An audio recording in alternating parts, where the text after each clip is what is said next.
Hello and welcome to Jason Cavness Experience. I'm your host, Jason Cavness. I'm also CEO founder of Cavness HR. At Cavness HR, we're building an AI native platform combined with an HR business partner to take care of HR for small business owners, 49 and fewer people. We're currently doing a fundraiser to help us build a product. To learn more, go to refunder.com/CavnessHR. Our guest today is Liz Galloway. Liz, thanks for being here today. Thank you. I'm looking forward to chatting. So Liz, first question, talk about either like how you take care of yourself, your hobbies, or what you do for fun. Oh man, get right into it. I do everything I can get my hands on for fun, I guess, but it typically tends to be something that's more outdoorsy. I like to pursue a lot of kind of adventurous outdoor stuff, but also something that's paired with like a skill, if that makes sense. So like learning to yacht, learning to row, learning to survive in the jungle, learning to fly a helicopter, those types of things. So that's I like to pursue a skill at the same time with my adventures, but for the most part I do work a lot, so I kind of pair my fun with my work. So move it just a little bit closer to the microphone. Yep. Yeah. So in your bio somewhere I saw it said like you had like stuff talk about it says with a dash of wild. What does with a dash of wild mean? With a dash of wild. Dash of wild. Oh, a dash of wild. Oh, okay. Well, because I like to do the outdoor stuff. Because I'm totally comfortable being in the wild, like living in the desert, living in the jungle.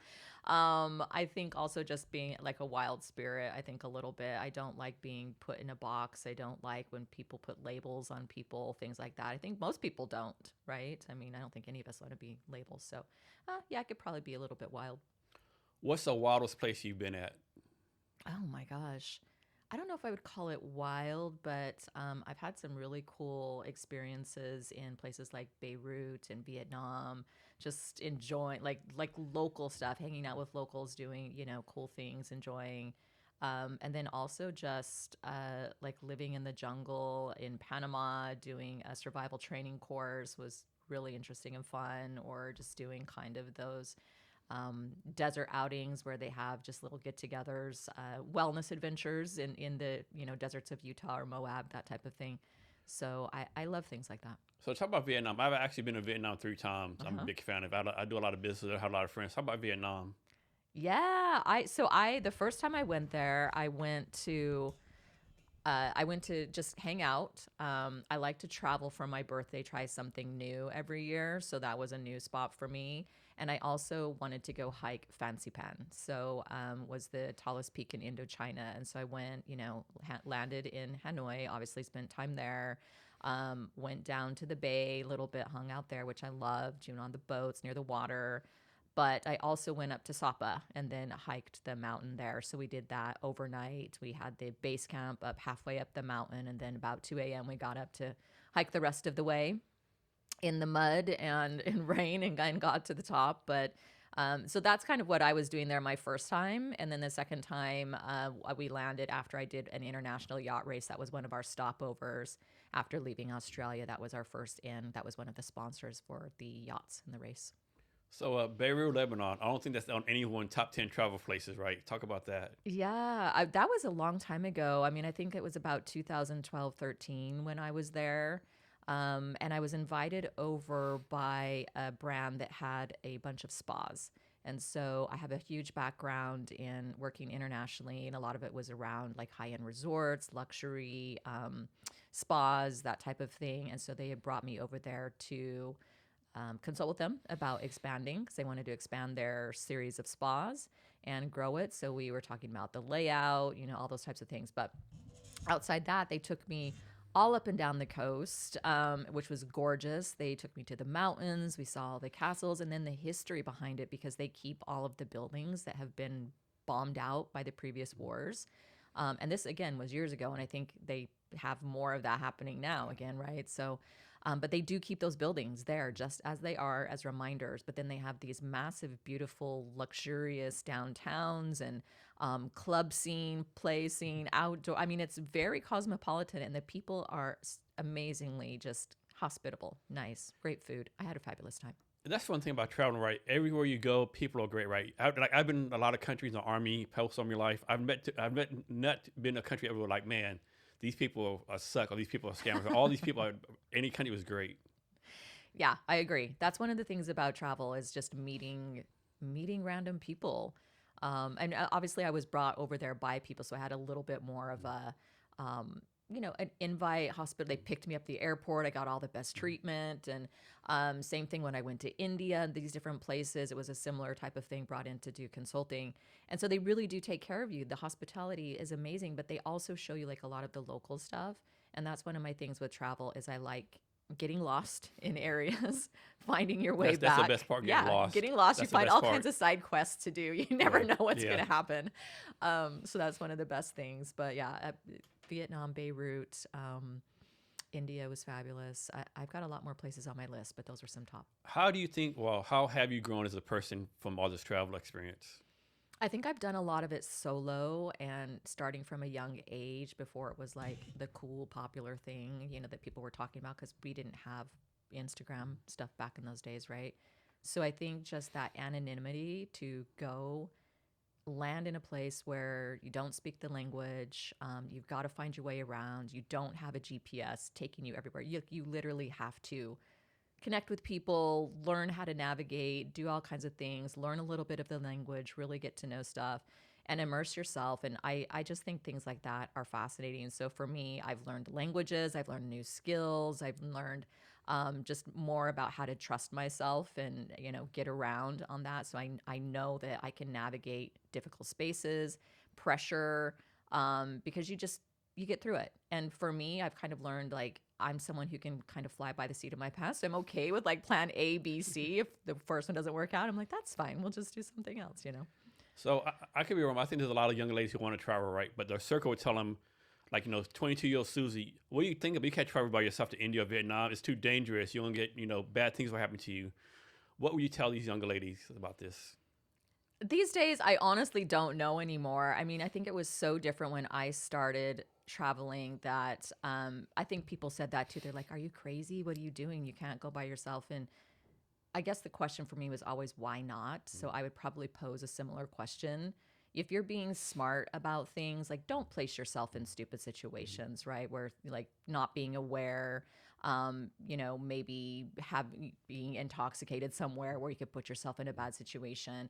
Things like that, just being self-aware, I think you can just navigate a lot easier. So I guess questioning to yourself, why not, first and foremost, because people are doing it and they're doing it all the time. And then second, just, make sure that you're aware of your surroundings. That's the best advice I can give for anybody that's traveling. I mean, even in your hometown, right? Yeah, if you're walking down the street over here. I mean, yeah, if you live here in Pioneer Square, you might not want to be outside your house at 3 a.m. in Pioneer Square, right? I mean, that's the best time. What are you talking about? That's true. Third and Pike or Virginia, Third and Virginia. Yeah, exactly. It's got its own Twitter page, doesn't it? It does. Yeah, you're right. What's your next bucket list travel country? I think I want to spend more time in the Middle East, like Oman, Jordan. I think the history is fascinating there. I spent some time living in Marrakesh studying Arabic. And though, like most places in, the Middle East, everyone speaks English, right? But I still think knowing some of the background and history and language, it's really fascinating. And I just think it's a beautiful language in itself, but also the history of all those companies. And in 2024, I did have a chance to spend a little bit of time in Abu Dhabi and Dubai. But there's a lot more to explore there as well. So the world's a big place, right? It's like some places. Like I haven't even made it Africa yet, South America yet. Exactly. I mean, and that's not mean anywhere. Like I think a lot of people mess up. They'll go like, we'll say they go to Paris, France, as a tourist trap. Like go maybe an hour out of Paris. Maybe go to some of the small towns. Like do something different, right? Absolutely. What are you talking about, Paris? I'm leaving on Saturday to Paris, actually. Yeah. So funny enough, you brought that up. But where I'm actually just meeting some longtime friends over there, and we're going to do a small ship cruise on the Seine. Yeah. So I mean, Paris is a beautiful city. The Notre Dame Cathedral, all the stuff there. It's a lot of stuff. Then it's like any big city, like Seattle has tourist trap places, Exactly. So. Yeah, and I've been there a few times already. So I think what I'm going to do when they're doing more of the tourist things is I'm going to be more like hanging out in a cafe, having some wine or coffee, and like reading the local stuff. I don't know. Have some real bread. Have some real exactly, and enjoy because I've already been there. But the world is a massive place, and I think I have done a lot of adventure wellness retreats as well with my wellness background, and I would host them, and we would take people to Costa Rica and Bali and things like that, and people have been actually asking me if I was going to bring those back because I've been doing a lot of other things in media and broadcasting and kind of moved away from that. And I do think I want to bring that back, in just even talking right now and the nostalgia of like talking about the places of Yeah. travel. I think I really do. And the next place would be Tanzania. So I Oh, wow, I yeah. want to do Kilimanjaro. Okay, yeah. That's on my Yeah. list. Is that on your list as well? Yeah. Yeah. The Okay. thing, the list is so big, right? It's like, yeah. Yep.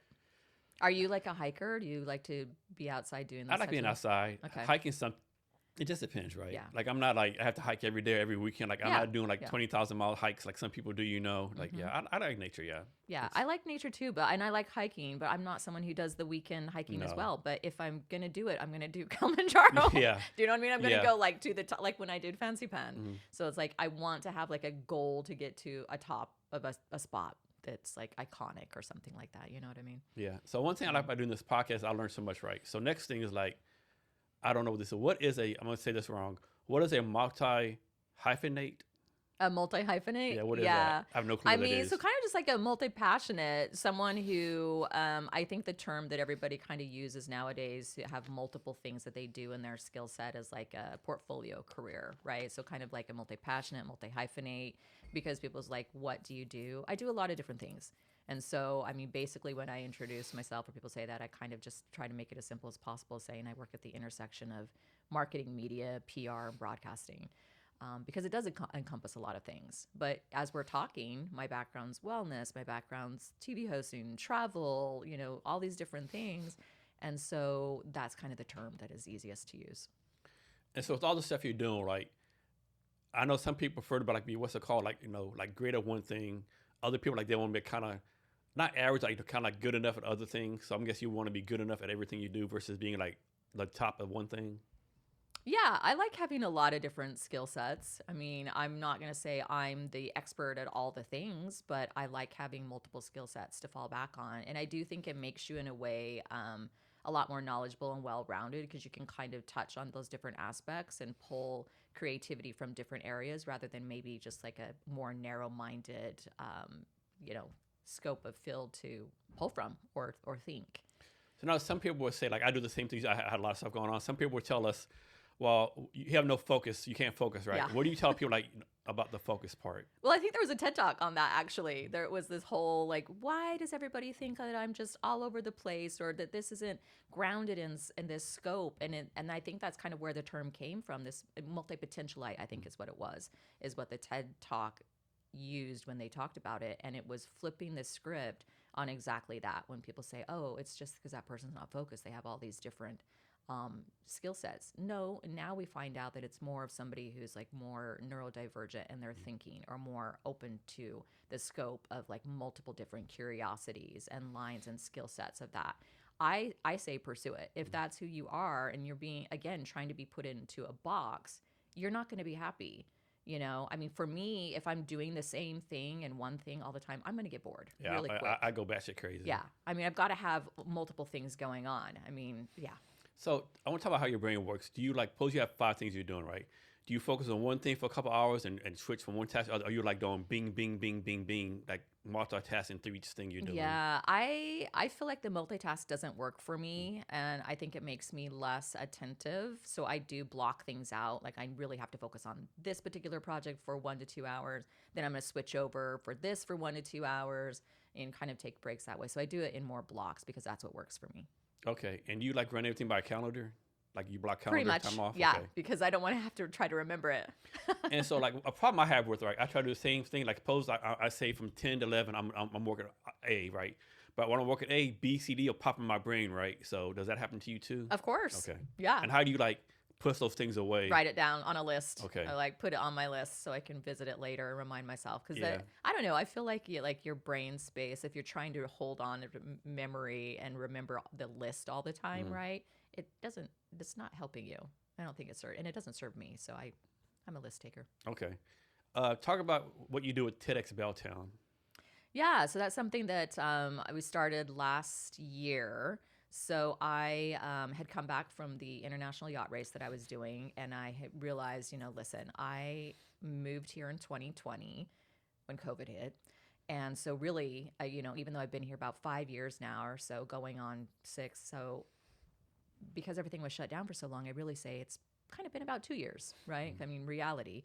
And so when I came back, I was just thinking to myself, I'm still not connected to my community in a way that I would want to be, or that I usually would be living overseas in multiple places. Every time I would go to a new city or country, I would immediately start hosting dinners or networking events and start bringing people together. And I never had the chance to do that here. So one of the things, and I'd been talking with TED for a while, I had volunteered at previous TED things, been to TED Talks and all of that.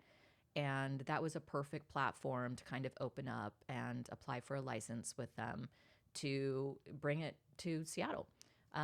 They hadn't had one for a while, and so Belltown is where the name came, because that was the one that was available for licensing, right? That was close enough to downtown. And so that's kind of what I was looking for. We kicked that off in 2024. It's sold out for the amount that we had available for seating. We pretty much doubled that this year and sold out again. But really, it was about connecting to the community, and specifically around women and women's voices, because it is TEDx Belltown Women. And so I think it's really important for us to support each other, create safe spaces for each other, especially in things in the community that happen now. So that's kind of where that came from. And you're going to do it next year too, I'm guessing? Oh, no way, I'm done. No, no, we're going to do it again. So how does one, what's the process for someone applying and being accepted? Or what do y'all look for? It's pretty simple, actually. I mean, they do put you through processes. You have to submit a lot. They vet you. They, ask you a lot of questions, and then they either approve you for the license or not. So it just kind of goes that way. Really, anybody can apply if they want to and put the work in behind producing the event, because once you do have that license, you have a 12-month span from the issue date to use that license and produce your event during that time. And for the people who actually want to speak at the event, what's that process like? Yeah, so it's different for every organizer. For our team particularly, I like to open up applications online. So we will have that open for usually a period of 30 to 45 days where people can just submit online.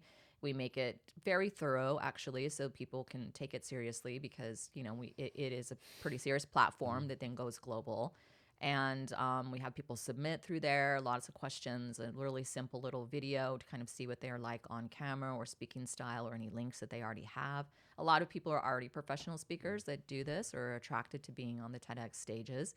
And then they can go ahead and submit online. But I also look for really interesting people, or things that are happening, or subject matters, or things that are not just trending, but that are important in the scope of our lives, or the world, or the climate, or just humans. So I will pull people and curate them as well. Like, we had a couple of ladies last year where it's like, okay, we kind of create this story arc from many, many people that we pull from, and say, okay, this will make sense. We want to have like a stage of very different speakers, so they're not all the same. That's interesting for the audience. But if we feel like there's some gaps in there as well, then we can say, okay, we're looking for this. And then LinkedIn's a great spot to find people that are doing professional things, a lot of hashtags, Instagram, things like that, to see if there's another person that I was looking for. Do y'all do any coaching for them? We not really. I mean, in a sense, we support them. We have practice sessions for multiple months prior, so we'll have multiple practice sessions with them to support them in that sense and give them that feedback as a team. And their peers as well. We encourage them to do their own coaches and kind of their speaker coaches or professional speakers like that. And, we have to kind of balance that out too, because within the TEDx guidelines, like, it's not necessarily that it's our job to coach them, but we also can't be pushing them towards a certain coach, right? So we have to be very careful about saying, like, you go to this coach or go to that. So we have to leave that very open to be balanced, and not, leave that nuance open to them, so that we're not influencing them in some way. So when someone does a TEDx talk, what can they expect? Of course, they expect a big audience, but they can't expect like their engagement increase by 7%, certain amount of sales. Like, what can someone expect to get out of it, so to speak? Why do they do it? Yeah. I mean, a lot of people will do it because it's a bucket list, checklist for them. Okay, it's kind of like the next thing that, well, I've got the 30 under 30 in Forbes, or I've got this magazine or this award, and TEDx it's a global platform. TEDx, YouTube has maybe 42 million subscribers, and then TED has, I don't know, 80 million subscribers. So the platform is a massive way for people to get seen. So if they've got any type of business, profession, services that they're offering, it's a great way for them to do organic marketing in a way, even though you have to be very particular not to sell from the TED stage. Yeah, That is yeah, very specific. yeah.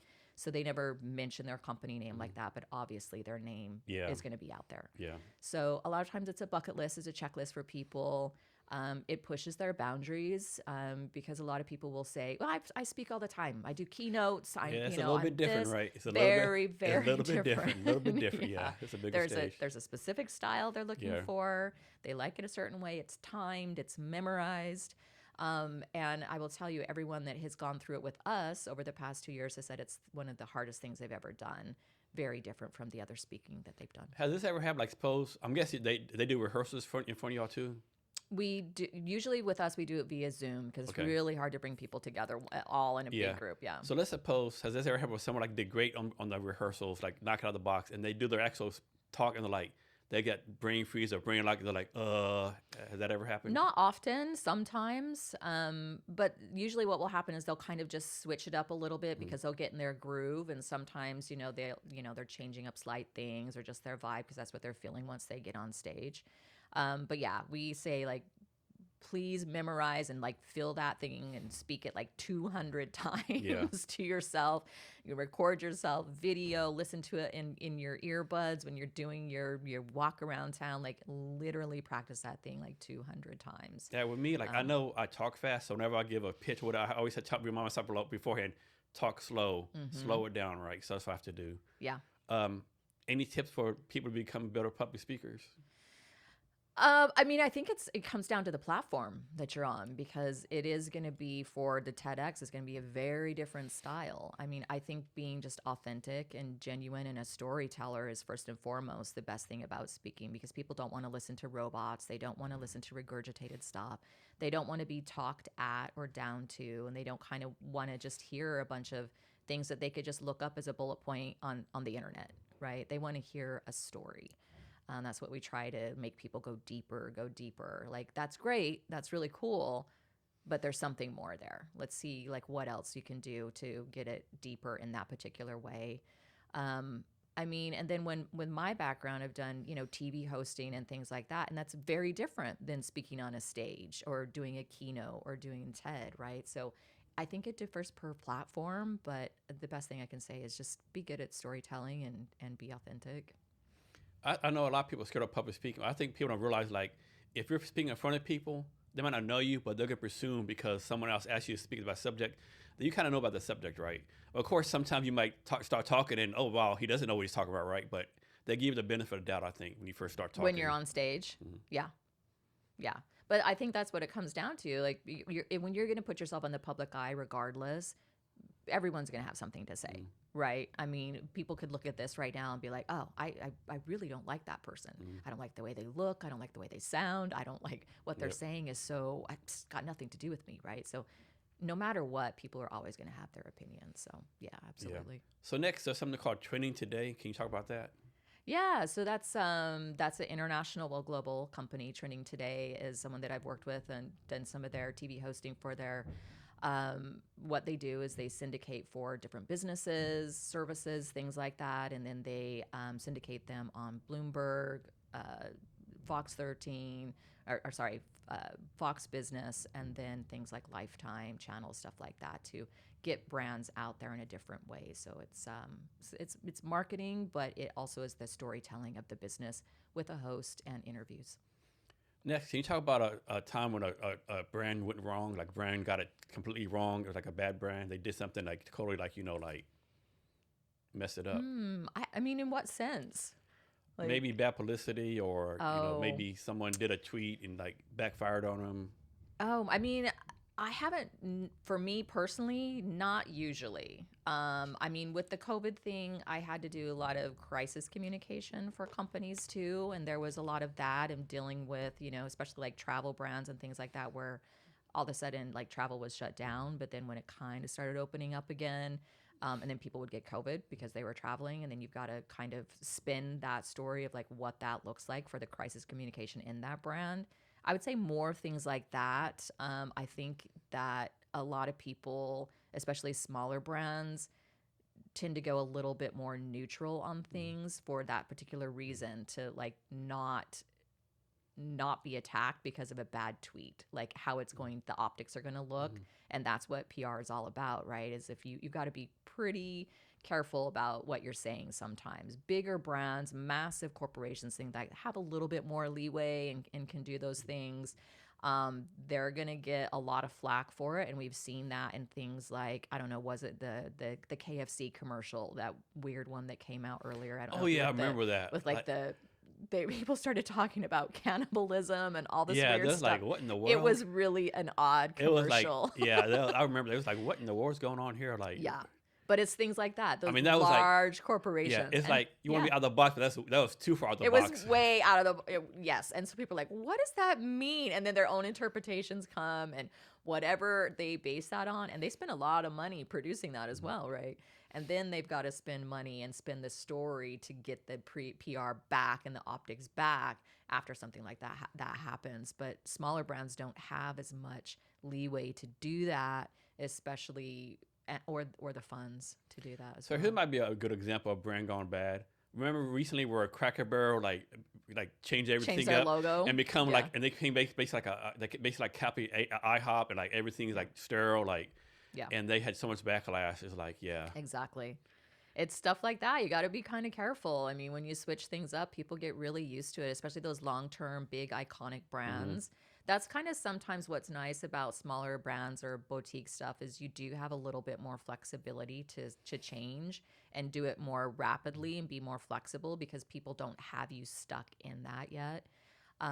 But yeah, I mean, I've definitely done some crisis communication things. I worked for a brand that had, like, it did adventure stuff in Antarctica as well. And at one point, there was a plane that went down, and everybody on it, perished. And that was definitely something that had to be dealt with a lot of major publications and media, and a massive international crisis. And it's stuff like that where you've got to really be on your toes of like who you're talking to in media and stuff like that with that crisis communication. But that was an unfortunate incident. yeah. I know we say the funny thing or bad thing about the Cracker Barrel thing, like, it's Cracker Barrel in the name, but the new logo didn't have the white guy or the barrel on it, right? Yeah, well, maybe they were just trying to go the minimal route, but yeah, people sometimes just don't like that. Yeah. So why should people? So I think a lot of people try to fit in versus standing out. Why should people try to stand out versus trying to fit in? With your brand or yourself? I mean, with both. Both, yeah, both, yeah, Yeah. both. I mean, I don't like following the crowd, that's for sure. So I think, if you're being truthful with yourself, your own authentic brand is going to come out anyway, regardless. But especially in the way that our society operates right now, and everything like kind of looks the same. People are starting to dress the same, look the same, follow the same thing. Social media is looking the same. People all want to talk the same. I think people are really, really just tired of that. I think they're exhausted of that. I think it's important both in your personal brand and any brand that you're marketing out there to stand out as much as you can, right? So being relevant is really important. You can't just have like a crappy product or service and expect to be out there. Like, I have a lot of people who want PR, and we work to get them that PR, but sometimes there's just not enough that makes them different enough or relevant enough to get the amount of PR that they want, or on the certain platforms they want. And sometimes they're just not original enough, to be honest. So it's like, you got to kind of be careful about that. But with the opportunity with AI as well that we have, I think we have a lot more space to get creative and make yourself stand out with things like that with new tools. So I encourage people to do that as well. What I think there's a term out there. I think it's something like, even bad PR is good PR. What's your take on that statement? Yes and no. I mean, part of it we just kind of talked about, like, you don't necessarily want those things, like backlash with like KFC or Cracker Barrel and things like that. So again, not necessarily, because sometimes you don't want eyeballs on certain things, and you have to do so much work to get it back to the other area where you do want that PR. So I would say, in my opinion, not necessarily all PR is good PR. Yeah, people are going to, talk about you regardless. But yeah, I think you have to be able to direct your own story. And if you can't keep a hold of that, somebody else is going to be steering it for you. So I think it's really important to keep a hold of your story, the trajectory, the strategy, the PR. Because if you're not driving your story, someone else is going to do it for you. So what is your take on AI and everything going on? Like, I don't think some people say like AI is going to destroy the creative process because creators going to like depend on AI to do everything. There's like songs being made by AI. What's your take on AI and the creative process? Yeah, I go back and forth with it. I personally am fascinated by it and would love to just sit and learn more AI, softwares and space and train myself on that. I think it goes both ways. I think a lot of people are saying it is going to absolutely continue to destroy our own creativity and our ability to kind of think independently and be more creative or pull our own ideas out, because we're kind of now looped into this hive mentality that is driven by AI, and everyone's now talking to AI to make them do their creative things. So there's that side of it, and I think there is something to that.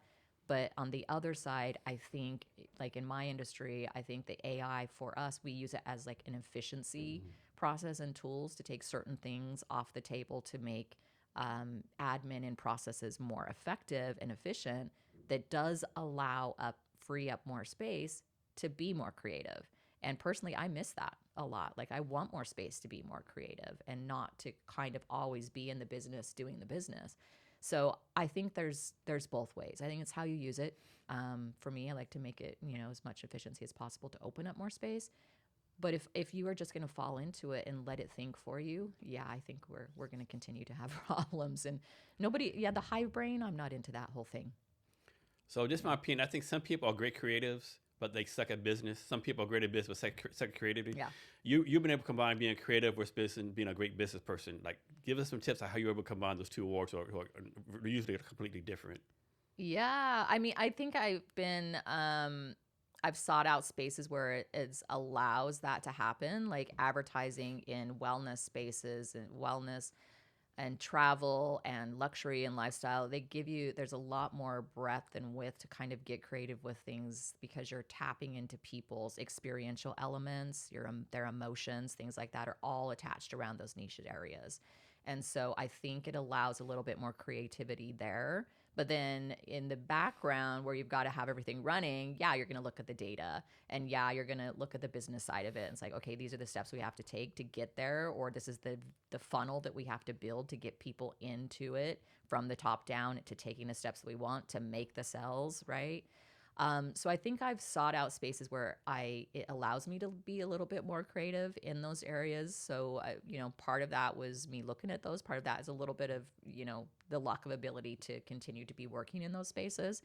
But I always come back to the ground floor of, you have to have the steps there, because if they're not, you're kind of just floating a little bit. Everybody likes to have a great idea, but then you have to execute the idea. I mean, I can't tell you how many spaces I've been in where people are like, well, why don't we do this? And this is great. And everybody loves to have an opinion about marketing, right? So like, if you're sitting in a corporate space and around the table, and it was like, well, what about this? And even the IT person's like, well, I've got it. Like, I know what you're trying to say. It's like, well, listen, let's slow this down, right? Because everyone wants to have an opinion about it, but then you have to actually execute that. And unless you're understanding the processes behind it, sometimes people just don't realize what that takes. So being a creative, that's a big umbrella term. Like, creatives are book writers, storytellers, gamers. You go on and on and on, right? Like, what is your definition of a creative? Oh man, that's a big question. I think you already hit it on the spot. I think it really is just an open-ended definition, because as humans, you can be creative in how we're learning to clean up the plastics in the ocean. Like, you have to have a creative mind to switch the element around, like how that's going to happen, because clearly we've got to find new ways to make it happen, right? Or like you said, gaming, you're looking at it in a different way. So I think taking your own interest and your personality and those types of things and making your creative is first and foremost the best thing. So definition for creative for me is just use your innate talents and intuitions and your personality that's already there, and see if you can, where that leads you to. Let's suppose someone's a senior in high school, right? And they have to create a bug, right? And they're actually pretty good at it. Would you recommend they just follow their passion and like start their own business, like and go in the real world, or go like some kind of college, get some kind of creative Yeah. degree? Maybe both. Honestly, I don't think the route of like the traditional colleges, training, all of that is just that viable or important anymore. I think a lot more people are realizing that as well, especially with just the way that our educational system is right now and the cost of it for people. So if you have the opportunity to do alternative training or training on the job or with a mentor of someone that you respect and can work with, that way is a good way to do it. So if you've got someone who you love what they're doing, try to work with them, try to seek them out or work under them as a mentor. But yeah, definitely. I like to collect certifications and degrees and everything. So coming back to that Okay. multi-potentialite thing, is like I love just collecting all these different skill sets. So if you find that you're in high school and you're like, okay, well, this is the route I want to go, then start with one of those skills, go to the next one, because it's going to lead you down a path of like, oh, now I'm really interested in this. Like if you're a gamer, then you're going to want to learn AI, you're going to video, sound, all the AV, the behind, all that stuff. It's going to lead you down lots of different paths. How do you learn the best? Like some people learn by doing, by reading, by watching other people. How do you Yeah. personally learn the best? Hands on, absolutely. Yeah, I've just got to dive in and do it and just repeat, do it, learning it, finding your way through it. I think making mistakes like, oh, okay, that didn't work, or I really messed that one up, or something like that. And can you talk about some of your favorite tools that you use? Oh gosh, what do I use these days? These days, it's mostly just been about customer service systems and PR softwares, journalists, outreach, things like that. But I did a lot of video editing for a lot of brands. So Premiere Pro and the Adobe Suite's always great. The generative AI stuff I like in the video, Firefly I like as far as just like video creations. I also am playing around more and more with things like Sora or VO and those types of things for AI video creation to pair them with like marketing or promos and things like that that we can help our not only just for my own interest because I think it's fascinating, but and then learning it like, ooh, that one looks terrible. Well, let's see if we can try that again. You know what I mean? What did I do wrong? But also helping other people find their way and their route or direct them to certain tools too. So there's so many tools out there, right? Like me, So many. I get emails all the time. Try this, try that. I would love to try. I don't have the what's the word for it? Like The bandwidth. the bandwidth. Yeah. Yeah. So how do you decide like what to try out or not to try out? Oh, I mean, at this point, I'm like, I can't take it anymore with the new ones. It's like, there's so many now. I'm sticking with kind of the ones that Okay, I'm the tried and like true. that I'm in right now, and then kind of when I can get better at those, I'll start looking maybe at more and more. Because again, you every other day it's like, oh, okay, this one's now got the newest version, or so and so came out with this next one or this next gen item, and I honestly can't keep up with it anymore. But when you like, because my industry is different than other people's industries, right? So I may not use all or need the same tools. And so there's always going to be like that new niche AI or software that is particular to your needs, your industry. And it's like that's happening more and more where there are more niche items and it's very particular tools for what you need. Can a company be too early to need PR and branding? Everybody's always going to need branding. I mean, if you just put a logo out there first thing, I mean, that's branding in itself. But um, yeah, I mean, you can do a lot of PR on your own, and so I do encourage people to do that. So it's like you don't need to go to an agent or a big corporate PR for a lot of people until maybe later down the line, or they've got something that's just about to launch, like a new AI system or something that's VC backed funding or just, stuff like that. A lot of people can do their own PR and access the same software systems that agencies use and reach out to journalists. So do you recommend a company should have like a certain number of employees, certain amount of revenue, or anything like that, or? No, not even getting that, nitty gritty with size or revenue. I would say just if you once you are outgrowing like your time limit and you are you can no longer like do all the things, or you're so stuck in the business. You need someone to bring in that other perspective, right? So it's like you can't do your own PR anymore because you don't have the time, and it's taking up too much time because you're not growing the business, and the business isn't growing, so there's no good PR. You don't have anything newsworthy. So it's almost like this cyclical type of thing, right? At that point, you need to start looking to have someone else come in and say, okay, let's look at your story this way. Let's get you some news perspectives. Let's spin it this way. Let's make it relevant to the news this way. And then they're also taking the time and the work off your hands, because PR is time consuming. And like it's everything else. it's very time consuming, and it's the long game. It's not like you putting out a meta ad and like seeing your instant 50,000 impressions or whatever. It's a long game. So, like, I'm sure there's thousands of HR companies, thousands of marketing companies, thousands of sales companies, thousands of PR companies. What's your recommendation for someone like pick the best PR company for them?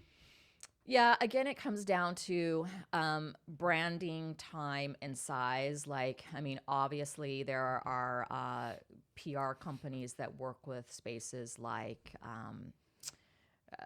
let's say, what are like some of the massive travel platforms like Expedia or, any of these like Kentucky Fried Chicken we were just talking about again. Like, they're going to have a large dedication to PR and marketing in their revenue, right? So they're going to be doing that very, very different than the person who is just starting out like a new mini, like wine in a can brand.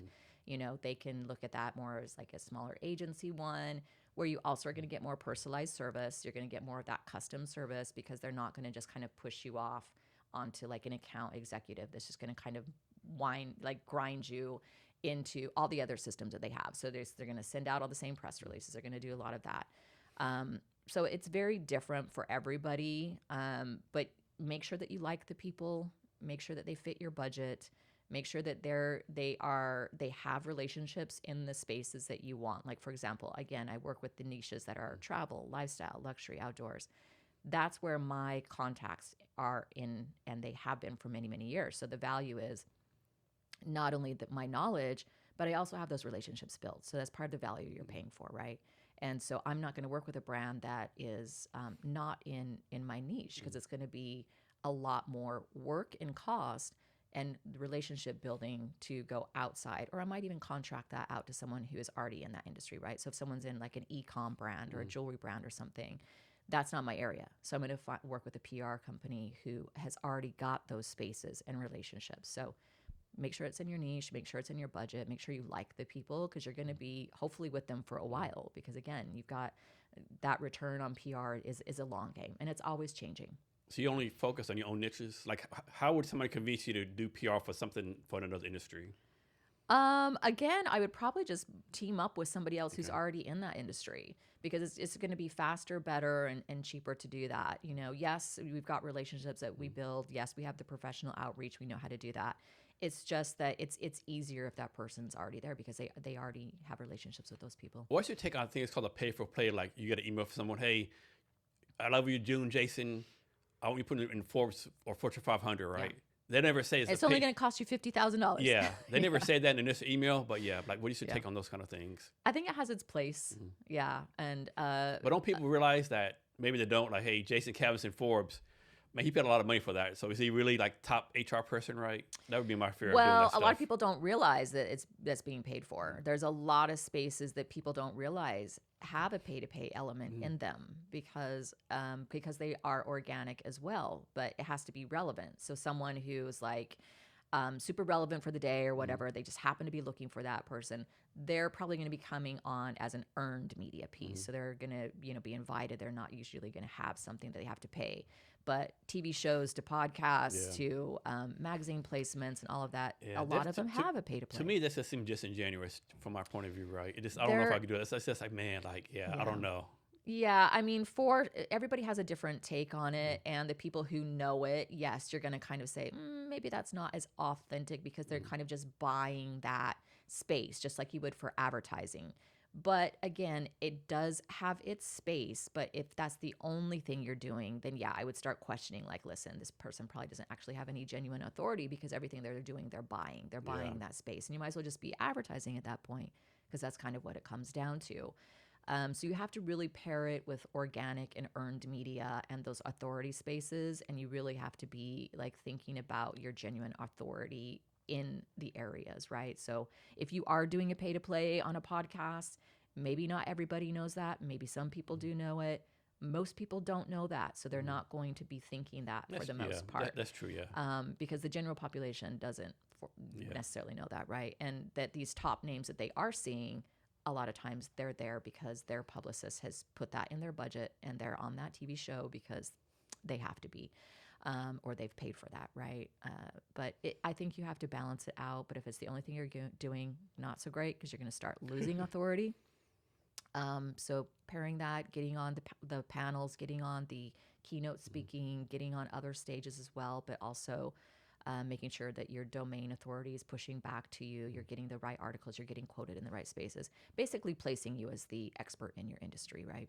Yeah. So how should people tie in social media, whether it's TikTok, Snapchat, Instagram, or whatever it is? Well, first of all, how should people tie in social media? And does a social media platform really matter that much? Yeah, it does. But again, I think it comes back to the individual brand. Like if you don't have the capability and the bandwidth to manage the channels and do it well and can keep them up, then don't start it.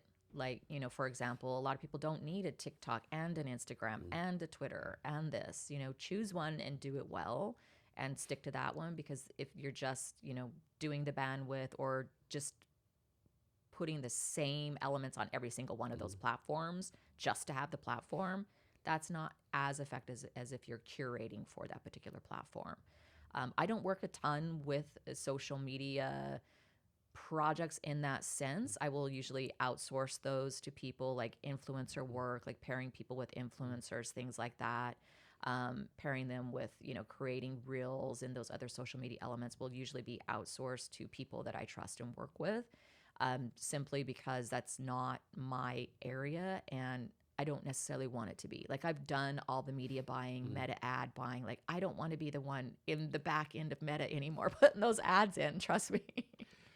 So I know they'll tell you, like for each social media platform, like post a certain time of the day, do a certain aspect ratio, on, but like who really has time for that? Unless it's like Gary Vaynerchuk or Elon Musk or a big creator. Team. Like me personally, I don't have time to do all this stuff, right? So what's your recommendation for people who like don't have a team, but they still want to put stuff out there?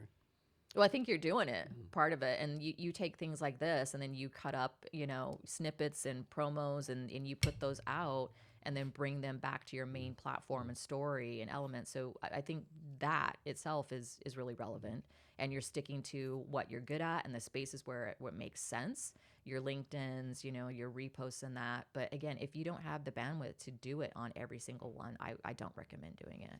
And what's your advice to someone like that? They start a business. People tell them, like, get on social media, like, do whatever it is, right? And they're like, well, I can't today because my voice sounds bad. Or, people make all these excuses. Like, what is advice to someone like who knows they should be out on social media or be a public presence, but something's holding them back? I mean, I think it comes down to exactly what more people are doing these days and looking for is just normal conversations with normal people.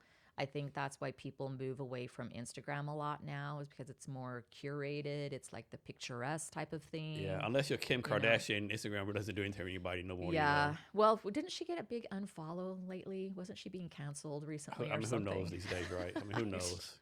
I don't really have an opinion on her or any of that anymore. Like, honestly, that's not my area. So, but I think people just want real conversations. So if you're not like, everything's not perfect for you that day, just do it anyway. Just do like a little short piece or, if it fits your channel, right? I mean, people can have everything. Like TikTok is a perfect example of that. People would be talking about just the most random things. And you're like, what is this? And you look at their bio and it's basically nothing. It's just kind of for fun. It's just their channel talking about random stuff. Yeah. I'm such a big fan of TikTok. I spend way too much time on there. Like I follow this one lady. I think she's in high school. I think she's from China. Every day she does a dad joke, right? It is hilarious, right? Her deadpan, it's like crazy. And like I follow one guy. I think he's in the 80s. He gives like a psychology advice while he's salsa dancing with his wife. What? Yeah, it's crazy. It's there's some interesting stuff on there. So also, people don't know this. There's there's also a For You page you follow. There's also a STEM channel, right? I follow a STEM channel every day. Yes. It's like all these thousands of videos, people like teaching math, teaching science, teaching brain. Yeah. I always find myself on the side of math talk, and I'm like, how did I get here? Yeah. This isn't even my industry. Why do I keep I getting know, pushed right? to Yeah. math talk? I know, right? Some random thing. Yeah. I'm a big fan of it. Yeah. But I definitely need to cut down my time on there. Same. Yeah. The doom scrolling. Yeah. I learn a lot though. I do learn a lot, try yeah. to make it my FYP like a space where it like Yeah. has some educational elements in my industries where I'm like learning from certain people. And there's quite a few PR people on there actually Yeah. as well. That's how people too when they come. Like they say, "Oh, you gonna take a no?" And like, what do you do? I'm a financial counselor. Let's go to TikTok, search financial counselor. All these people doing TikTok videos for financial counseling, right? Yeah. I think it's a great opportunity. But Yeah. yeah, actually, I need to start getting paid by TikTok. I talk about it all the time. So next, talking about all the different things you do. You are a certified drone pilot. Yeah. How in the world did that happen with all the other stuff you're doing? I mean, that one's kind of relatively easy. I mean, pretty much everyone these days is like doing the drone Are flying. you serious? It's not hard? Well, you've got to go and do your test at the Yeah. FAA, but it's actually very similar to the helicopter pilot testing. Okay. You know, so there's a lot of like relevant stuff where you've got to be aware of the airspaces and what's restricted, what's not, how high you can fly, those types of things, and obviously knowing how to operate your own drone and things like that. I think they're fascinating. Was this part for your business or something you just want to do for fun? I wanted to do it for fun. Like I tell you, I gathered, whatever certifications. Like the next one I want to do is like yacht brokerage, something like that, just because, because I did my yacht training, that type of thing. But yeah, so that one came about as I was doing adventure travel photos for brands as well. So I, edit them, do the interviews, collected all that. So obviously you got to have the drone shots in that, right? So Yeah, you definitely. got to know how to do the drone. Yeah. And then I figured, well, if I'm going to do this, you might as well get FAA certified and get your license. So that Part 107. So is this true? I heard this, like a lot of people they were like in the neighborhood and a drone builds their house, like I'm gonna take a shotgun and shoot it down. But if you actually shoot a drone down, it's a crime, right? Because it's FAA controlled or something. I mean, I don't know about that. I don't know if I've heard that. I mean, there's definitely got to be some rules against it, but I think people get sick of seeing drones like really close to their house and stuff like that. I don't think you should be flying drones really close to like a lot of people's houses and stuff. It's just kind of an invasion creepy, of right? It's a kind of an Kinda invasion creepy, of yeah. privacy. You never know what they're looking at. So that is kind of weird, and that's not really what they're made for unless you like have a purpose where you're like, I don't know, doing some content creation, for your brand or something like that, then and you had to do it in the area. Yeah. I know one thing they talk about, like drone delivery, Walmart, Amazon, but Yeah. do we really want like thousands of drones like bzzz through the sky every day? Yeah. Like Well, I just think, like more noise pollution. oh, that's true. You can always tell when a drone goes up, like you're laying on the beach somewhere and all of a sudden you're like, what's that? Oh, someone's got a drone up right now, doing the ocean shot. But yeah, wasn't it Asia? They are pretty progressive around that Yeah. kind of drone delivery type stuff. So yeah. So talk about, I think most people don't get this combination, but data is very important what you do, right? Can you talk about the importance of data and what you do? In which ones? I mean, as far as PR, Yeah. marketing. Everything, yeah. So with marketing, we pull a lot of data from like the ads and PR. You will get kind of like the overall sentiment of what your PR looks like to people on the outside. So you use certain softwares to pull that in. It gives you kind of like an aggregate score of what you look like in the eye of other people. So like, what does your brand look like publicly? Is it neutral? Is it positive? Is it negative? Like, where are all your hits coming from? Who's talked about you the most, in what industry, what area, who's the journalist who's done as which ones have hit on you the most, which one got the most eyeballs on it, which article produced the best, and then what is the total overall earned revenue of that. So the way that we look with PR is we look at the earned revenue of what that would actually cost that person if they had purchased it, right? So that's what we're usually aiming at. Is we're aiming for a really high earned rate and getting them, hundreds of thousands, if not millions of earned media that they don't have to pay for. So we look back at that and say, okay, well, we got you this much and this is how this happened. Here's what your sentiment looks like. These are the top hits, things like that. Whereas if you'd had to pay for that, this would have been $50,000 on that 2-page coverage in this magazine. This would have been another like $25,000 over here, that type of thing. So we look at it that way. So with PR, that's kind of how we scope out the data and how the public looks at your brand from the outside. So, like you said before, PR is actually a long-term game. But like, suppose someone hires a PR firm, we say on February 1st, right? Like, how long after that should they expect some kind of results, right? Like, I think one thing, bad thing with a lot of SEO companies and other companies, they will say like, you won't see a result for 6 months, but 6 months come, there's no results, right? So how can Yeah. business owners protect themselves? And when do they expect something, whether it's negative or positive? Yeah. I think it's different for everybody. That's why I really try, I work with people that I want to work with, and if they have something that's of value to put out there, because if it's not, it's going to be a lot harder to get them PR and those hits, right? And you want to get them free PR or that earned media. I usually can get something happening with people within 30 days. Podcasts are a great entryway for people because there are so many of them, and you can kind of build those up. And then you can say, well, I've just been seen on such and such, and so I have an opinion on that. This is relevant to your podcast type of thing. And it kind of grows from there to get them up to like, those bigger podcasts with, the bigger producers of whatever they're looking at in their industry. So there's that. I can usually get something, people starting to get hits within 30 days. And then grow it from there. And sometimes, depending on what they need, like if they've got a big launch coming up or a big red carpet or, some book coming out or something like that, we will create and pair that with a little bit of paid, a lot of interviews, like on-site, in-person interviews and different things around that, almost like a little bit of a press tour type of thing. And we can get those done pretty quickly. But then you're going to continue to want that momentum growing, right? So, yeah, you got those hits, but once they're out there, do you want that to stop or do you want to keep that momentum going, right? So Yeah. that's kind of where that comes from. So that's what you're usually working with your PR person for long term. And do you still like design adventure and wellness retreats? Well, that's kind of what we were hitting on before. A lot of people were saying, well, are you going to bring those back? And, because I haven't been doing them for pretty much since 2019 after Been a COVID, while, right? okay. Since COVID kind of hit, I was like, well, we're not going to do those for a minute. I do think I want to bring them back. Yeah. I mean, they pair really well with everything that I do, everything that I'm interested in. Then I can do the travel, I can do the wellness, I can, do the outdoor things, and I can help other people do that as well and get them out there moving, not only their mind, their brain, their spirit, and all of that. And that's actually why I created a nonprofit around like mental health aspects that kind of pairs with retreats and that type of thing as well, because that's kind of where it came from, was these adventure wellness retreats. For the one, it's like this, like they're doing like meditation, yoga, or you're like doing physical activity. What's entailed? Like, let me rephrase that. Do you have like a set process you do for every retreat? Like, day one you do this, day two day do this. Or it's like kind of like more unstructured. I like to have them structured.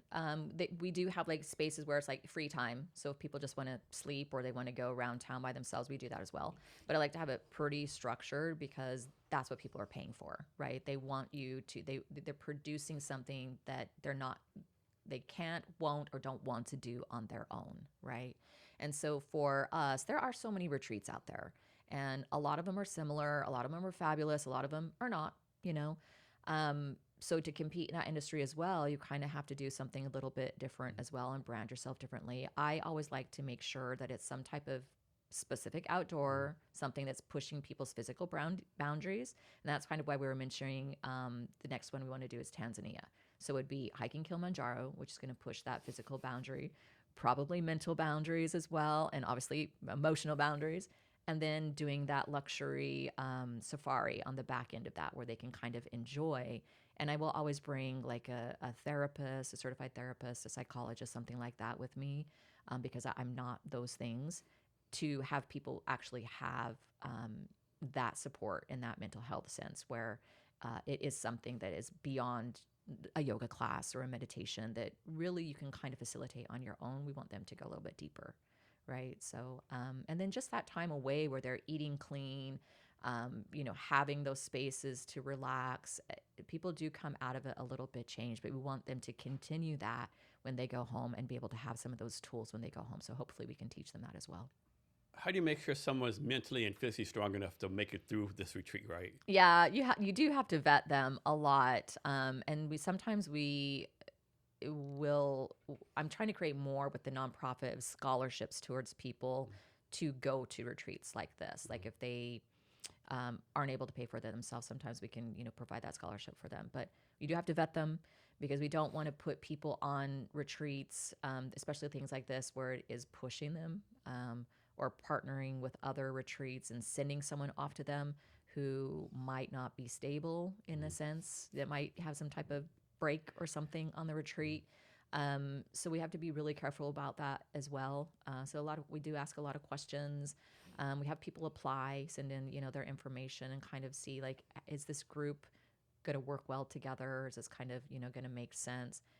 Because you do have to be careful that it's not going to be someone who isn't going to be able to handle certain things, because there are places people can go for that. And this isn't necessarily that. How does like the liability insurance work for you? Is that pretty expensive? How does that work? Well, I mean, you can get your basic things that you need to do, but at some point, you do have them sign waivers and things, because at some point you cannot be responsible for every single thing about that person's life. They do have to, make sure that, like, if they are coming on this retreat, they're choosing that for a reason, and they know what it involves, and that it sometimes can be, that physical and mental boundary push. So you have to be aware of that. So I think when most people think of wellness retreat, they think like, the hot sun, summertime, the South America. But can these be done, I don't know, like in Arctic Circle, Alaska? Sure. They can, okay. Absolutely. I think it's a great way to do it. I think more and more people are doing that. Like, I think there was one that I just saw that sold out on a ship in Antarctica that they were doing. And they were taking a lot of experts along to facilitate, like, a lot of workshops type of thing. But I think that absolutely, like the Arctic Circle, like, I think the more remote places, the more unique, the more fascinating. It takes people out of their everyday normal selves, so they also can kind of like switch into searching for other things or a different part of themselves in a way. So I saw somewhere where it says you approach every project with 3 steps: listen, learn, and lead. Can you break those down and explain those? Oh man, diving in. I mean, in some sense, they're a lot. This is really self-explanatory, right? Like, listen, learn, and lead. So first and foremost, anytime that I'm talking with someone or meeting someone, I want to be curious about them. So I want to find out. I want to listen. And from that comes the learning. And I do this same thing, with business. You've got to dive in and ask the questions. So learning, and then leading with the information that you take away from that, right? So if we are being curious about things, if we're taking away that information, then that's just going to make us a better person and a better leader potentially. But I mean, I think as a leader, you're always learning. So 2-part question. First part, what age were you like, you know what, I'm a creative person, I'm going to do this for life? And then part 2, like, when you were like, you know what, I'm pretty damn good at this stuff. I'm still asking those questions. What do you mean? I loved drawing and storytelling when I was a kid. I think my dream job when I was little was like being an interior designer or something like that. So, because it kind of facilitated all those like visual aspects and creative aspects, right? So, I think, I don't know if there's any particular spot. I think I'm still asking myself those questions. But I try to stick with the things that that I know that I can also be good at and help other people with. But at the same time, I want to pursue other things as well to keep expanding. So I think there's a little bit of both, and I think I'm still asking those questions actually. So like, how do you do your schedule? Like, do you work 100 hours a week, Monday to Friday, 9 to 5? Do you take certain days off? How do you do your schedule on like a regular I thing? don't. I mean, I don't know that it's really regular. I go to a lot of events. I do a lot of networking. We do our own events. So it kind of changes consistently, which is kind of really nice, because again, we were talking about, like, if you're doing the same thing every day, that does not work well for me. So I'm constantly changing, moving, but I tend to work quite a bit. So, I mean, I will work usually 7 days a week, depending, but a lot of it is stuff that I enjoy, right? Because I'll be out at events, or I'll be doing things that are creative, or I'll be working with people that are fun or interesting, or I'm just doing things that I like anyway. So, Talk about the importance of storytelling. I mean, regardless what your industry is, what you do, what your job is, the importance of storytelling. I don't know if I'm the expert on storytelling. I mean, I think if you can make it something that people can connect with, and this comes from the whole like travel background for decades that I've been in, because it is so much about like really tapping into people's experience and emotion and their connection to things. I think that is what storytelling is, and that good brand storytellers tap into those and make people feel that connection with the brand. And I think it just comes back to connection, experience, and emotion. So if you can tap into those and they can relate to that, I think you're already doing really well on the storytelling side of it. So next, talk about like how do you figure this out, right? Like I got brain. Like let me rephrase that. So do you have a favorite environment? Like do you prefer to be in like the ocean environment, desert environment, mountain environment, like snow skiing, surfing? Like any Yeah. favorite one? Water. Water. Okay. Yeah, usually by water. I'm a water baby. I was born and raised in Utah, so the snowboarding. I don't care if I don't ever see snow again. To be honest, like it's not my thing. I'd rather be on the water. Mountains are great, but like I said, I think I always want to have like something that I'm hitting the peak of, or doing. Yeah, I'm getting this wrong, but there's a reason like there's 50% of the world, or maybe more, right, within 2 miles of water, right? Yes. I mean, there's a reason, something psychologically ingrained in our system, like we have to be about water. Absolutely. I mean, It's life. yeah, just like the wave sound, yeah, just like so calming, right? Yeah. Are you more of a water? Yeah, water, yeah. That's my peace place. What do you want to call it? Yeah. Yep. Well, that's part of what Seattle's water, a little bit colder than like a Mexican beach water, but yeah. What's so pricing? How did you figure out your price, right? I think a lot of entrepreneurs have a trouble pricing, right? I think I heard one. I heard somewhere like someone said, whatever you think your pricing is, double it, right, and double it again, right? So how did you figure out your pricing? For me, I try to keep just like an industry standard, but also within the range of the people that I'm working with, right? So we've got certain, like my particular industry, my company, we have like certain packages and ranges that people can work within to fit their budget, that are going from something that's kind of mid-range to more high-end range, and kind of comes with more customization that way. But again, that I think that comes down to like different products or brands, right? Like if you are an e-com brand, I mean, I think you have to look at that completely differently, because it's not a service, right? So you've got a physical product. You might be dealing with things like tariffs now or other options, right? So you've got to think about it that way. And I think that's a constantly shifting element as well. And then the demand. So if you can create some more scarcity and have your brand in more demand, I think the prices can be higher. Same things with like exclusive and like luxury travel, things like that. There's a higher premium price because it's something that's slightly different than others. Like someone who's going on a giant cruise ship or just purchasing off Expedia is not going to be doing like the experiential, personalized ships, or the Polaris brands that do like things that are like very particular, like customized, involved, like from helicopter fly-ins to like taking you in the middle of nowhere on your own private ship, and particular guides in the back, like Bedouin camps or something, like very specific things, right? So when it's more in demand and things like that, you can charge a higher premium. So I think that's one way of looking at, but it's going to be different for a service or a product. So they always talk about, be authentic, be personal. But Yeah. can you be too authentic, too personal? Like I'll see on LinkedIn all the time, someone will say, hey, my wife just had a baby, and do a picture of the wife Yeah. in the bed, like basically having naked with the baby. Like, to me, I think it's just so cringe, right? So can you be too authentic, too personal? Or is like everything's like honestly, out there? me personally, and maybe this is just the generation that I grew up in, I think it's fascinating how much people share about their personal lives online, because I do think there's like a certain limit. And I think every single thing that you do online is part of your brand, and it should kind of be, in some sense, a little bit curated, especially these days, because once it's out there forever, pretty much. Yeah, I'm just So, like, did your wife know you posted right. this on And then LinkedIn? she's like, why did you put that? Like, yeah, yeah, Yeah. definitely might be a little bit too much. And honestly, like, I don't think everyone needs to share all those details. No. One of my biggest pet peeves, you see all the time on LinkedIn, someone will say, my, dad, mother, wife, whatever died last night. And they do this 10,000 page essay, like, don't you have more important things to do than doing a LinkedIn post? Like, Yeah. this person died. Like, what are you doing, right? Yeah. I just don't understand it, right? I think it's part of the emotional attachment to I social realize, media. like, they want to share it. Like, maybe it's like lethargic for them, where the word is right. I get it, but man, it's like, man. Yeah. I don't know. And I think it's also comes back to something we were touching on too, is like that outside validation type of thing. But yeah, I think I don't know if I would call it authenticity, too much authenticity, because I think if you're doing it for your brand or a particular purpose, I think that that's real. I just don't know that everybody has to share everything. Like sometimes privacy can be a good thing, or like not oversharing on too much, Yeah. because sometimes it can have like the reverse effect, right? That's not going to be positive to anybody. No, so you've done projects pretty much all around the world. Like, Yeah. how has this approached your brand strategy?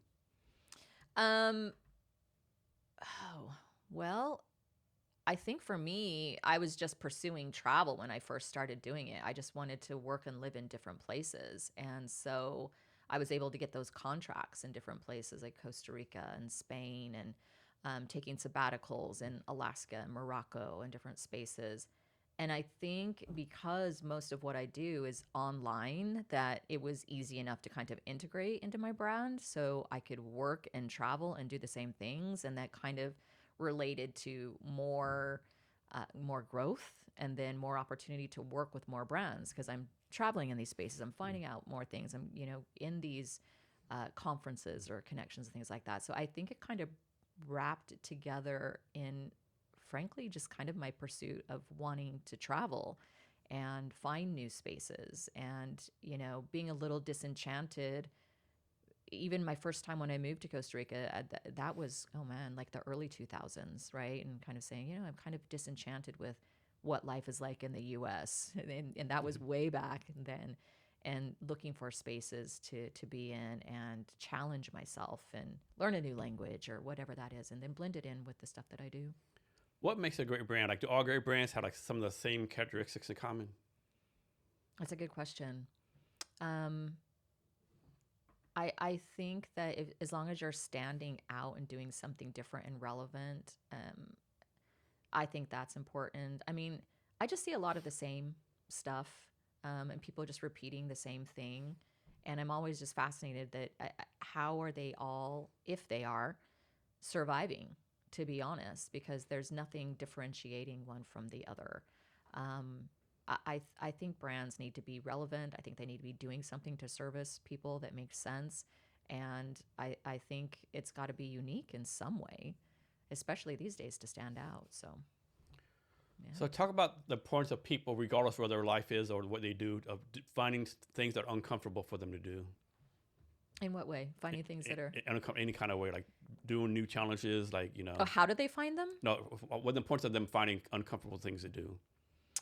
I love being uncomfortable. I think it's one of the best ways to learn about yourself. Being comfortable with being uncomfortable is one of the best ways to kind of push your boundaries, learn new limits, learn new skills.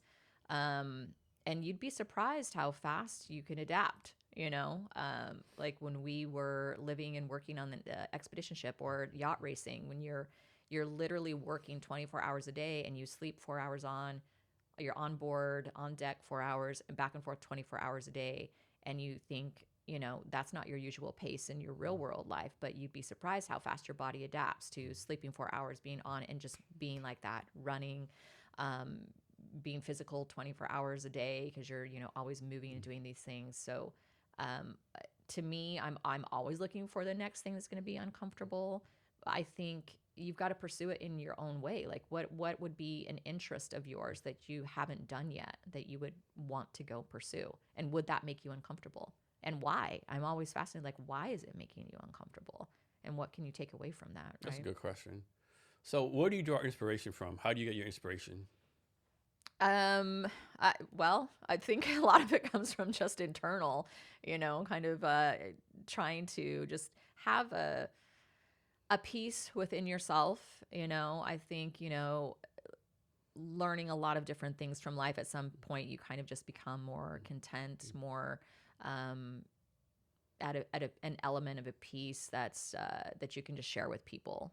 And I think that first and foremost, a lot of motivation comes from that. And then also just seeking out what's the next thing that I can do. So I think like writers have this thing called a writer's block. I'll make this up. I guess this thing called like a creative's block, creator's block. Yeah. Like, how do you get over that creative block? I know that's not the right term, but.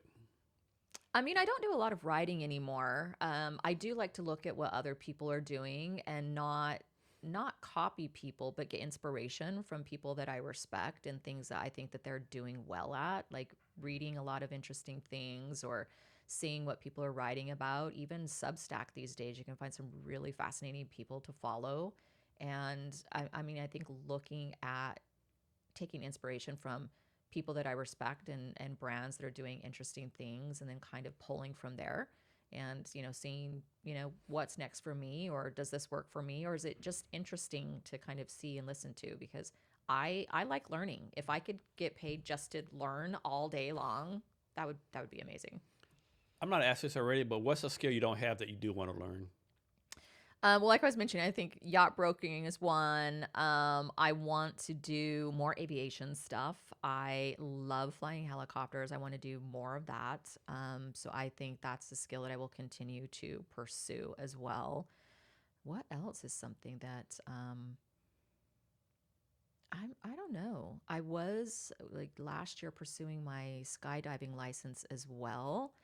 And then I kind of cracked my tailbone, so I took some time off because that was quite painful. But I mean, I think anything along those lines, I'm always wanting to do like, I don't know, maybe like skydiving out of a hot air balloon, like just fun things. Maybe a better question is, what skill do you not want to learn? That might be a better question. What skill do you not want to learn? Oh, I want to learn everything. What are you talking about? This is kind of, I mean, AI is on my list too. I want to learn all the AI things, but I've got to have more time on my hands to do that. So talk more about the yacht thing. Like, were you like on a yacht like 24/7? Like, what was that about? For the race? Yeah. Yeah, we were. We lived on board 24 hours a day. Where was this yacht race at? So we did it with the Clip Around the World race, and this is one thing that happens every year. So you can do the full race, which is about 11 months in total around the world, or you can do like a relay. And with how many them. people on the yacht? It's a 70-foot yacht, and typical size of the crew is between 16 and 24. So 20 people on a boat for like all that time. Yeah, 24 hours a day. It's a small space, and you get your little bunk bed and your little, your 4-hour sleep in your little bunk bed. You have to crawl up the wall to get in. But like, again, you'd be fascinated by like how quickly you adapt to it, and you just, this is your environment for the next 1, 2, 3 months, whatever. So back to TikTok, I used to follow this guy. He did a solo sail from like San Diego to like New Zealand, I think, right? And it was so fascinating, right? He would like do TikTok videos like all these fish on his boat, like all these fish gonna jump on a boat and attack me, right? Or like he'd like, man, it's been 7 days, I've seen nothing at all, like just fascinating, like being on the ocean, like you're saying, like water and the oceans are fascinating. When you're out there in the middle of nowhere and you can see nothing, you're just on this little boat, you see nothing out there. But then you see like flying fish are jumping onto the deck. They do that all the time. Or you're watching bioluminescent things like moving around you out there in the middle of nowhere, and you're literally the only 20 people all together. It is really fascinating. And then the weather, you can be stuck in the middle of a squall, like we almost got pulled under, type of thing, where the kite's being pulled under them, pulling the boat down, or giant waves that you're surfing to totally calm, flat water, and you can't move anywhere because there's no wind. Like the ocean is a really fascinating place. I can imagine being on a boat by myself, and then like you sleep, you hear like what the fuck is this? Like from underneath? Yeah. Or, yeah. Well, yeah, you can hear a lot underneath, which is also really cool because you can usually hear like the dolphins, the whales, like all of that, which is really cool too. I don't know if people realize how large the ocean is, how many animals are in there. Like people have no idea, right? Oh yeah. I think remember reading like we've mapped more the moon than we have the bottom of the ocean, I think. Yep.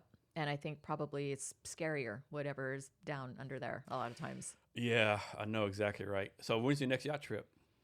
I'm not sure. I want to do more of that for sure. I think that was one of the. And what year did you do this? We came back. I finished in 2024. Okay, and you were there for 11 months. I didn't do the full thing. Okay. So you can either do the full thing or you can do the relay, where you go and you kind of like get one. Okay, I was about to say, how do you justify being out of your business for 11 months? Yeah. Exactly. So I was gone for a couple months. Yeah. So I met them in Australia, and then we ended up in China. And did you document this stuff? Like, I've got tons of videos on it, all kinds of footage. Cool. Yeah.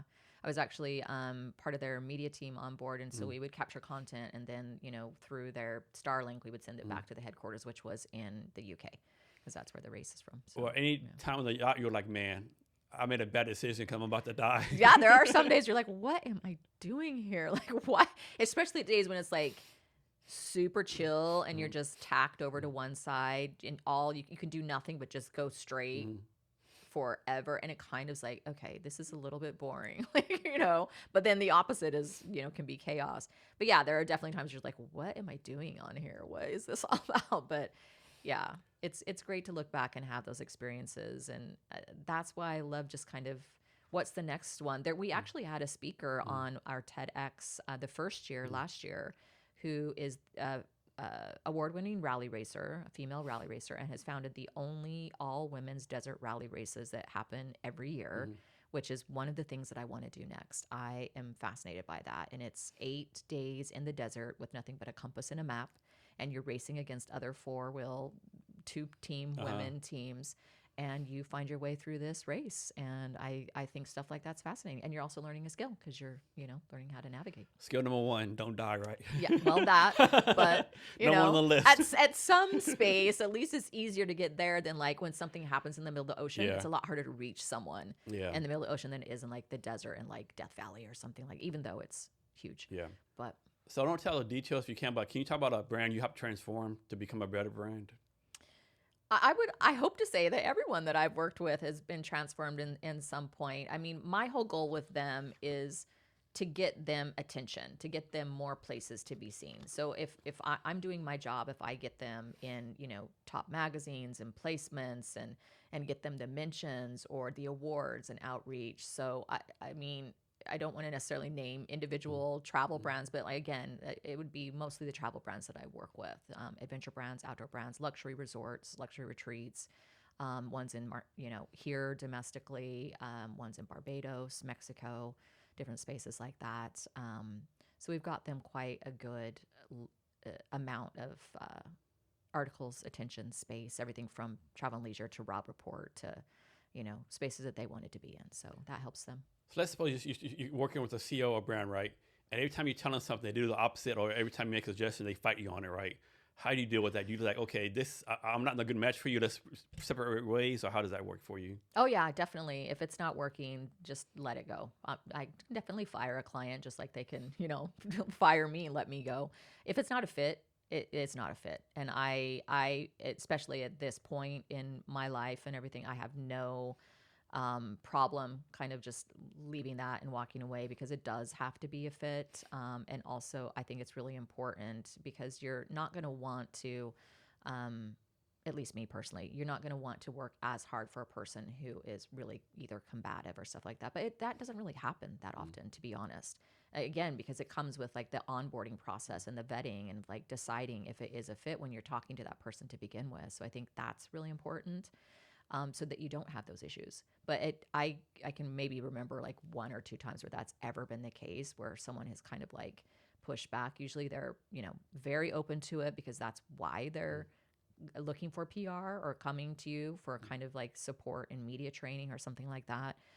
So usually they're very open-minded and open to listen and appreciative of the content that's being done and the spaces that you're getting them seen in.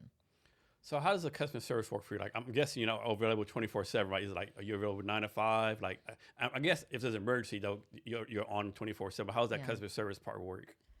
I mean, yeah, I definitely try to keep it in more, I guess, professional hours. I mean, I'm not a luxury concierge service where like it would have to be like more 24 hours like online, where if someone's like lost their luggage or something like that, it's very different than being someone in PR. But except for like crisis mode and stuff like that. And that's very different.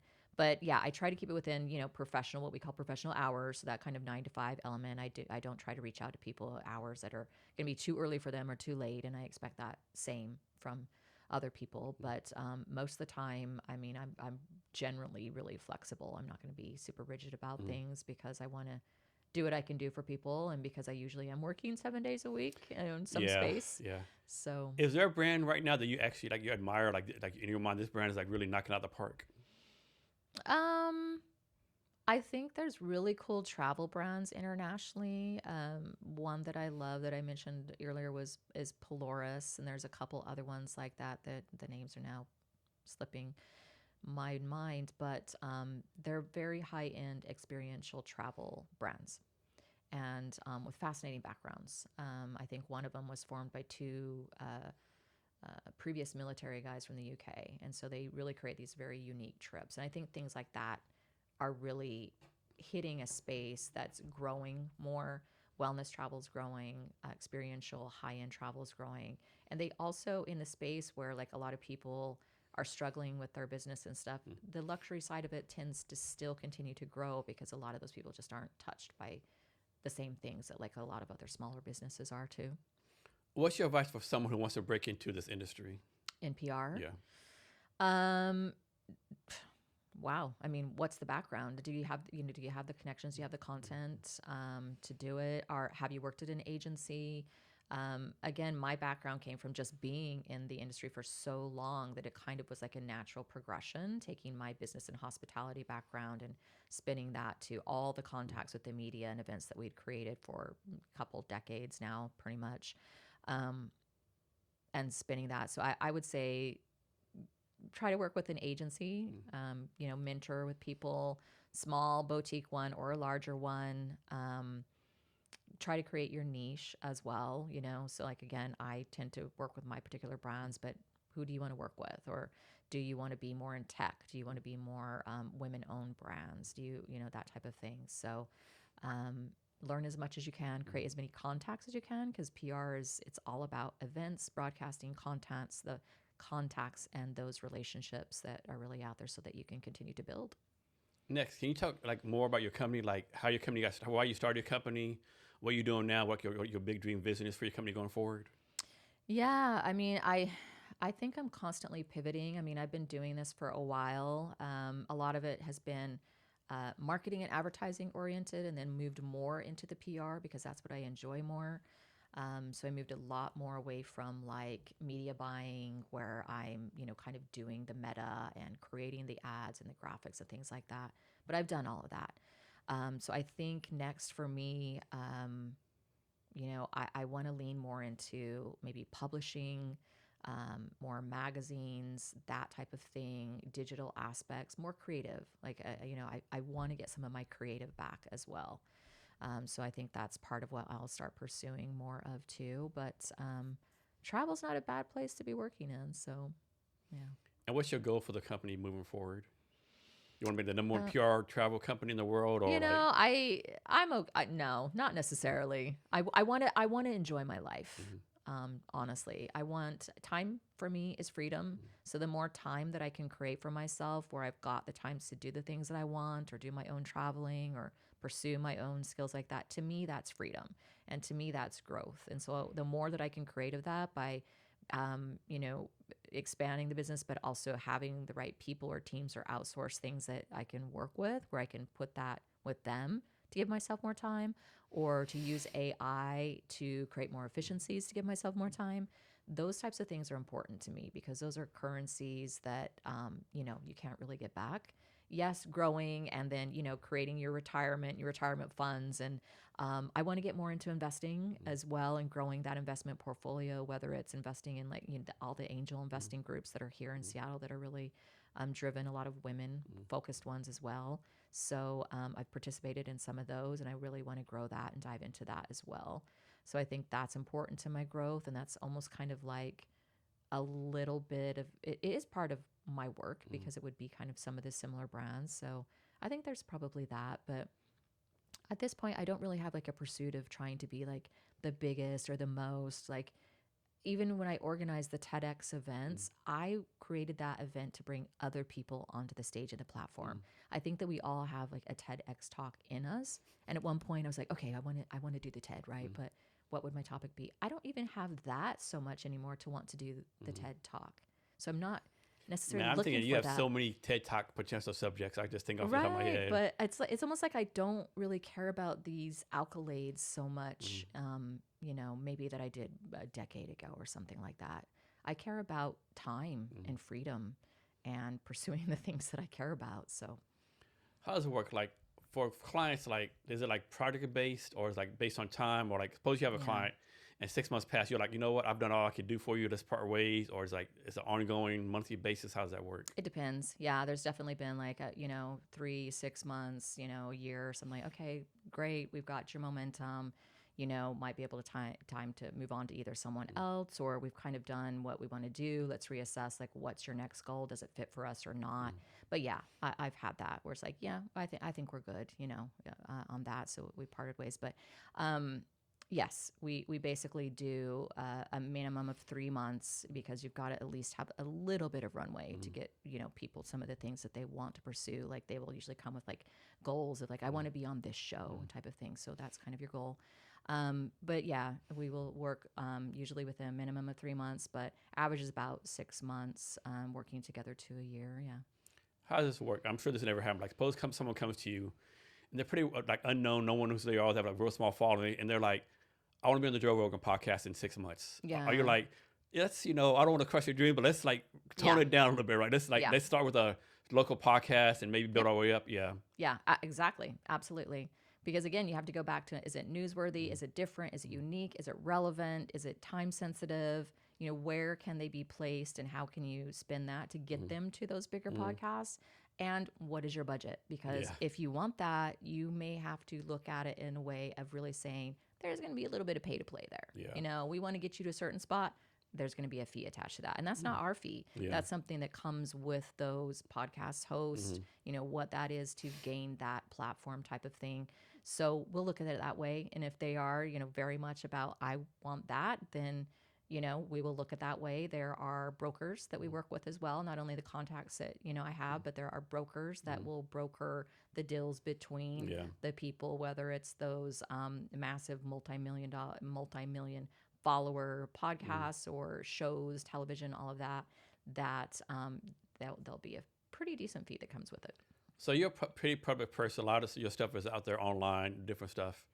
But what's something that you're very proud of that's not public knowledge? Like only your closest friends and closest family know that you've done. That's not out there. Ooh, I will never tell anybody my secrets. I think people don't realize that I'm a mom. My son he's grown now, but yeah, I'm a mom, and I did all these things while raising him most of the time as a single mom, and really worked hard to pursue that. And he went all over the world with me and traveled all over the world with me as well in this type of work. But I think a lot of people don't really realize that, and it's not something that I talk about a lot, to be honest, because it's like I'm not sharing photos in the school line anymore and all of that, because he's not small anymore. So. Yeah.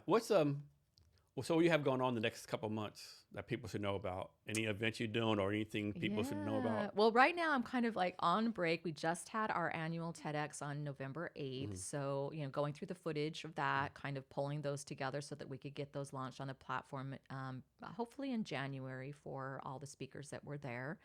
And then start the event up again for 2026 for TEDx. But so for this month, I'm kind of taking a little bit of a break. Like I said, on Saturday, I'm heading over to Europe for a little bit of a vacation with some friends. And then, of course, for the rest of the year, it's basically holidays. Yeah. And, most people kind of Settle try not down. to work. Yeah. What really does get done during that time. But I think we'll look at doing a few different salon socials yet next year to support women-owned businesses. I think I want to look at some interesting collaborations. So I'm very open to pursuing more networking connections with business owners in the area, not only Seattle, but regionally, and kind of seeing like what those collaborations can look like, whether it is brand collaboration, PR, or event type of things. I think I'm talking with some certain people about creating some higher end private events that would be an ongoing thing with a couple of local people here as well. So, when that comes up, we'll let that be known. But right now I'm kind of just on just a little bit of a break, and we'll see if that Tanzania trip comes up, and we'll have you on to go do Kilimanjaro with us. Yes. Are there not go-to network events in the Seattle area that people should know about? Like there's a lot. There's some really cool women's groups here, and not that I'm just totally trying to reference women's groups, but we've got some great ones like the P&W Women's Network. We've got the CEO Society. We've got Business Ladies of Society. We have just groups that will collaborate together like Revel 11, Elevate, and they tend to all be similar in these networking, upholding each other, connecting people together to grow in their businesses as well. So they're usually just found online, or Instagram's a great way to find those types of events as well. When somebody goes to a network event, what's your advice for them to get the most out of this networking event? Have a purpose.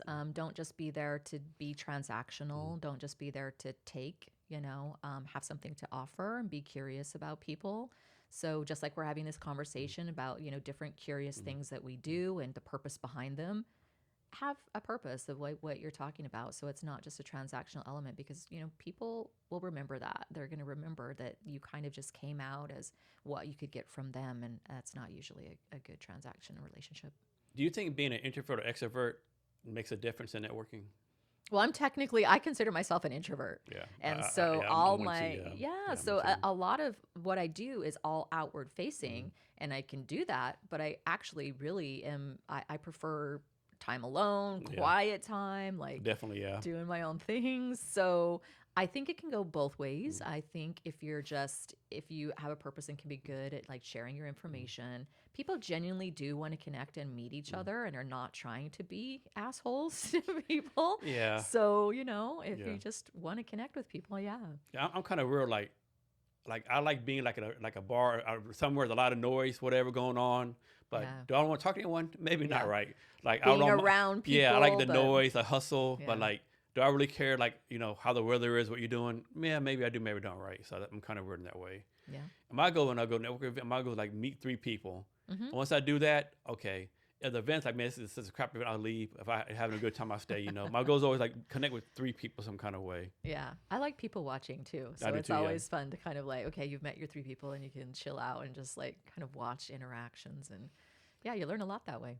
You do. So do you, besides the TEDx thing you do, is there any other networking events that you personally run? No. Okay. But we're looking at, like I was mentioning, we're looking at doing some high-end VIP events as well that would be more just around connections, charities, supporting local, things like that.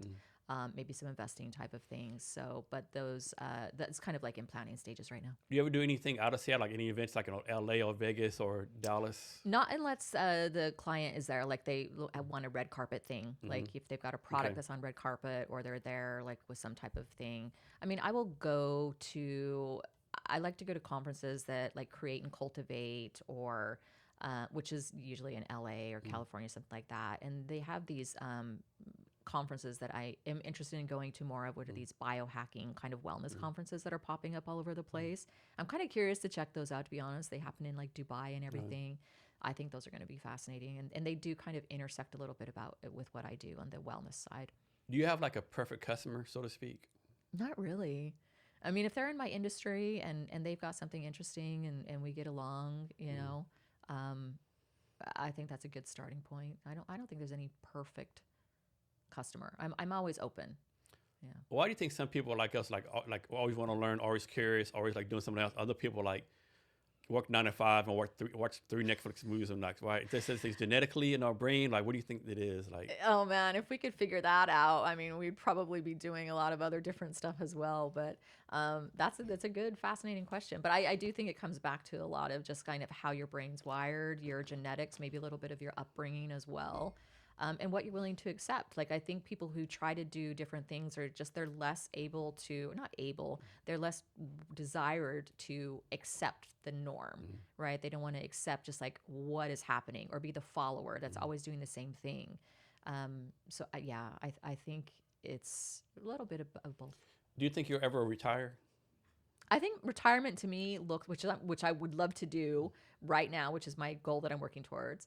But I think retirement to me actually is going to look very similar to what I'm doing now.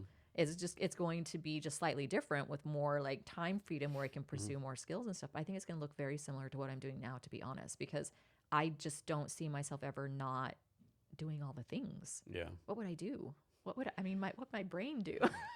Yeah, I think there's some stat like once you retire and don't do nothing, you die within 3 or 4 years, or once your brain activity like goes down, it's like this. The stats are like Yeah. I mean, it's not. Yeah, the data's there. Like if you want to live long, you got to do shit. You got to do something right. Well, if you don't have a purpose, I Yeah, think like if you that's wake a up big every one. day and Purpose. if you Yeah, like don't have some type of purpose driven, then what? and it can't be binge watching Game of Thrones for the fifth Well, time. maybe for a minute. Maybe for a minute. You know, I've never watched that show. You should watch it. It's a very good show. Yeah, it's kind of crazy sometimes. The Yeah. last season was definitely horrible. 'Cause I think what they did, they're supposed to do 8 seasons, and then they decided like put season 7, 8 into one season, right? So they crammed Okay. everything in one season. Yeah. So yeah, Oh, never very watched it. I'll have interesting, to yeah. check it out. yeah. What I was going to ask you. Um, anything else? Anything else I should ask you that I haven't asked you yet? Anything else you want to talk about? I don't know. I mean, I think we hit all the key points. You know, we got some interesting conversation pieces going. Yeah. There's something else I'm going to ask you. My fucking brain went dead. Something about travel Travel. Yeah. or retirement. Retirement. Yeah. I'll probably think of it after we do this. So how can people reach out to you?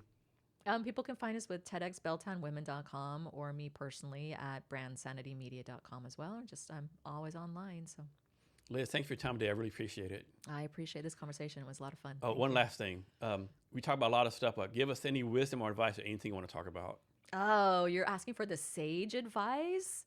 I don't know. I think that what we have in life is something that I posted earlier is we have chances, choices, and changes. And that is one thing you can always expect in life. Those are the things that we have. So take advantage of each one of them. I mean, that's really all I can say. And it kind of rolls back into everything we've been talking about. Liz, thanks for your time today. I really appreciate it. I appreciate you. Thank you. This was great. To our listeners, be sure to check out the Cavness HR Refunder at refunder.com/CavnessHR.com. Thank you for your time as well. Remember to be great every day.